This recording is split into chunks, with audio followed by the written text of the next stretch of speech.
అనుష్కకు సంబంధించి చాలా వ్యక్తిగత విషయాలు సీక్రెట్గా ఉంటాయి. ఎందుకంటే ఆమె మీడియా ముందు పెద్దగా ఓపెన్ అవ్వదు. మరీ ముఖ్యంగా తన పెళ్లికి సంబంధించి మీడియాలో రోజుకో వార్త వస్తున్నా కూడా బొమ్మాళి ఎప్పుడూ రియాక్ట్ అవ్వలేదు. ఏ వార్తను ఖండించలేదు. అలా అని ఏ వార్తను సమర్థించను లేదు. అనుష్క స్టైలే అంతా. తన పని తాను చేసుకుపోవడమే అనుష్కకు ఇష్టం. అయితే ఈ మధ్యకాలంలో మీడియా ముందు కాస్త ఓపెన్గానే ఉంటుంది బొమ్మాళి. ఇకపై ఎన్నాళ్ళు ఇండస్ట్రీలో కొనసాగుతారో చెప్పలేనంటోంది.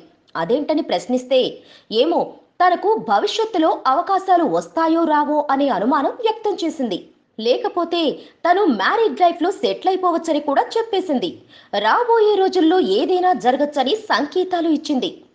ఈ విషయాలతో పాటు తనకు సంబంధించిన మరో అంశాన్ని కూడా చెప్పుకొచ్చింది. ఎవరైనా ఏదైనా మంచి జోక్ వేస్తే నవ్వు ఆపుకోవడం తన వల్ల కాదంటోంది. సెట్స్లో ఎంతమంది ఉన్నా నవ్వు వచ్చినప్పుడు మనస్ఫూర్తిగా నవ్వేస్తానని, ఆ టైంలో తన పక్కన ఎవరున్నారనే విషయాన్ని పట్టించుకోనని అంటోంది. ఒక్కసారి నవ్వడం మొదలు పెడితే ఇక అంతే సంగతులు అంటోంది Anushka. Please subscribe. Hi, it's me Purna. Please subscribe.